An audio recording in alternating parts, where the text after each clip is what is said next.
should also know this, that this Kashmir Committee in Pakistan Parliament is really highly regarded, and also is the voice of the people of Pakistan, and their elected representative.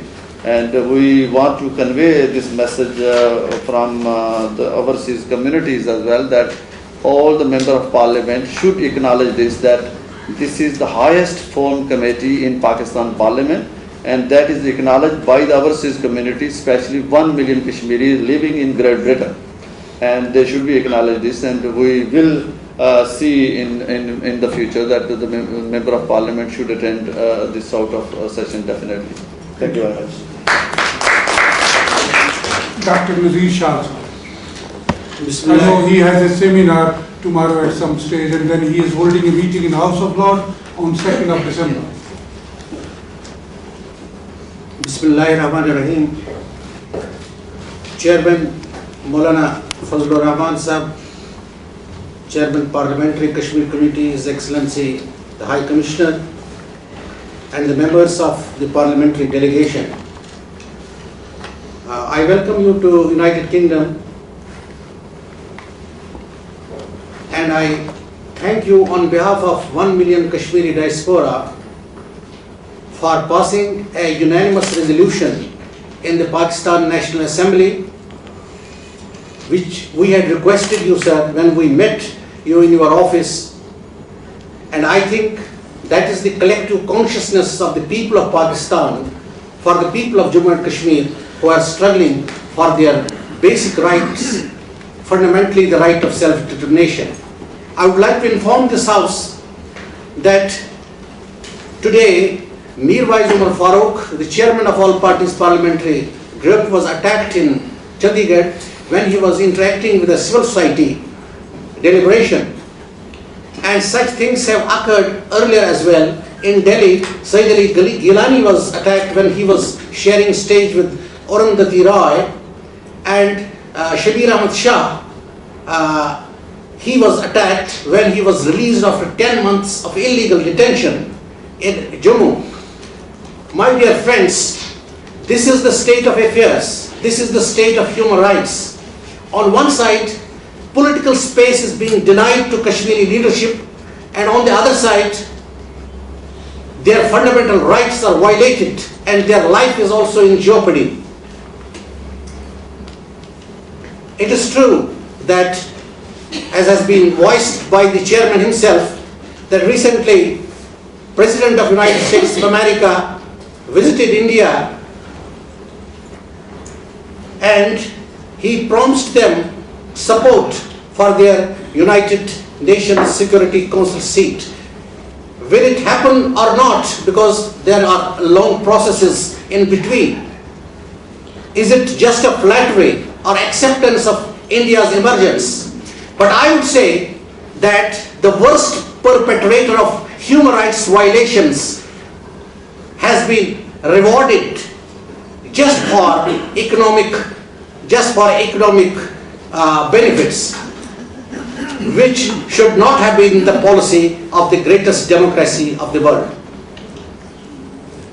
I would not speak much because I know there is time constraint, but I will once again thank the government of Pakistan, the people of Pakistan, who have been consistently supporting the genuine cause of the people of Jammu and Kashmir who are struggling for the right of self-determination. Thank you.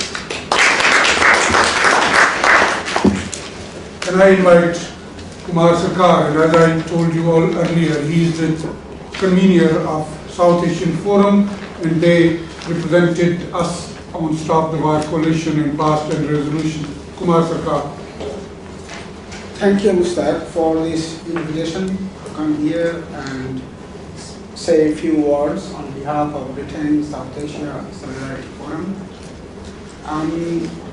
We have got two other leading members present here, one of whom actually, Mr. Kawaya, who actually moved the resolution in the Stop the War Coalition, so he is in a better position to speak about the resolution than myself. But I'd like to say that the Britain South Asia Solidarity Forum is an organization of ordinary people, not MPs, parliamentarians, and councillors, and what do you call the representatives of the different embassies and others. We are an organization of ordinary people, and we are trying to acquaint the people in Britain with what is going on in South Asia. To us,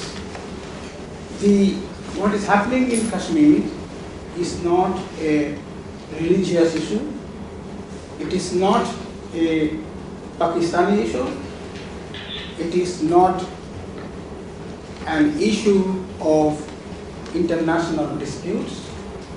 To us, it is an issue of sufferings of the Kashmiri. Anywhere in South Asia where there are people who suffer from various reasons, we are here in Britain to present their case to the people of Britain, and that's why I'm here. The sufferings of the people of Kashmir did not start 60 years ago. It started several hundred years ago. And this fact has not been understood by many of us, and it's only recently we're beginning to understand that the people of Kashmir are a proud, independent nation in their own right. And they are fighting for their national independence as a nation. If they want to join India, stay in India, or if they want to join Pakistan, or if they want to have an independent Kashmir, it's entirely up to them. We here will respect any decision they take on their behalf, and we will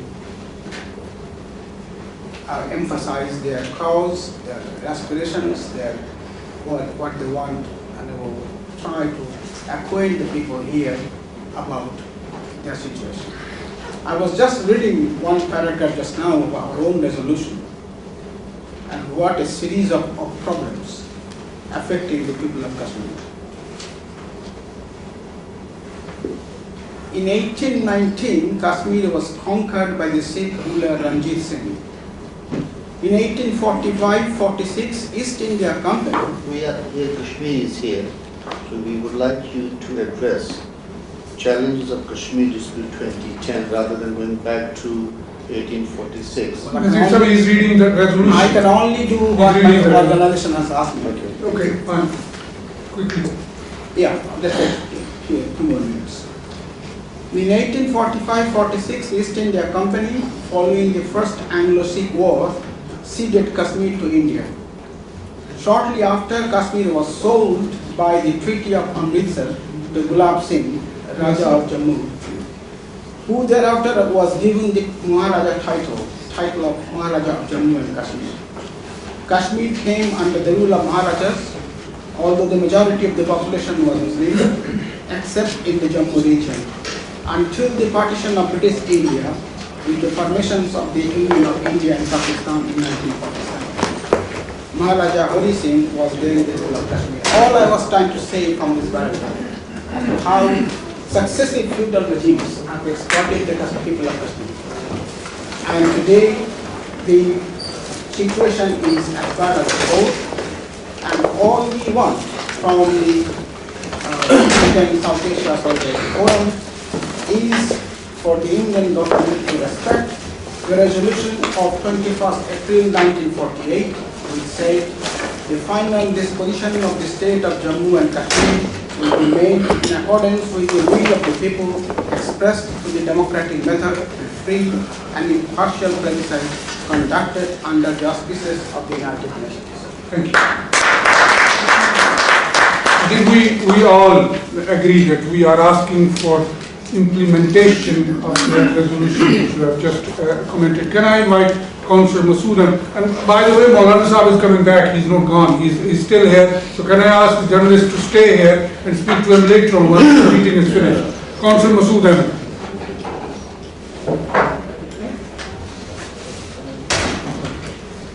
Masoodan.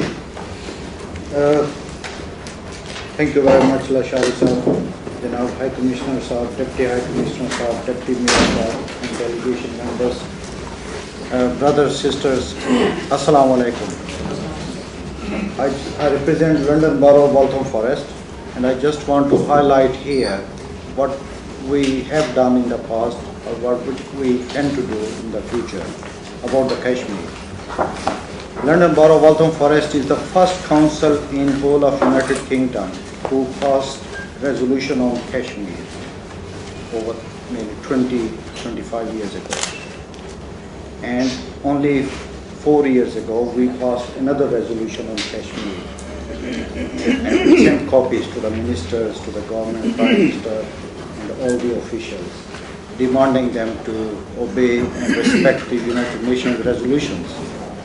Although in the council we know this is not in our jurisdiction, however, the idea is to send the message across that we represent our communities living in Waltham Forest. So that's one thing. And second one is our members of parliament in the past, two members who represent Labour Party, they had always supported Kashmir movement. And currently we have 2 new members of parliament, and I'm sure they support Kashmir. And one of the members is in the Kashmir committee in the House of Commons. And when I arrived here, I just had a conversation via the text message that where are you? One of the members is called Stella Creasy. She is the member of parliament for Walthamstow. So I thought if she is somewhere in a building, she might come and say hello. But she told me that she is in Walthamstow. So obviously, as Lashari Sahib said, you know, the Commons business is over, so everybody has rushed away. So she sent her regards, right? And she is mainly in the committee because she wants to represent and raise the voice of Kashmiris and Pakistanis living in Waltham Forest. That's the reason. And the second one is, I remember when a few years ago we presented the motion in council, I had opportunity to speak up in the council, and I clearly mentioned, apart from the background, I mentioned compare what human rights violations are happening in Kashmir. And one thing is that we need to tell these people, the British regular armed forces total up to 149,000, right? And 600,000 are Indian armies occupying the Kashmir. So that's a comparison, right? So, I mean, I'm sorry, you know, that sometimes when we talk about these Kashmir issues, we get very much emotional.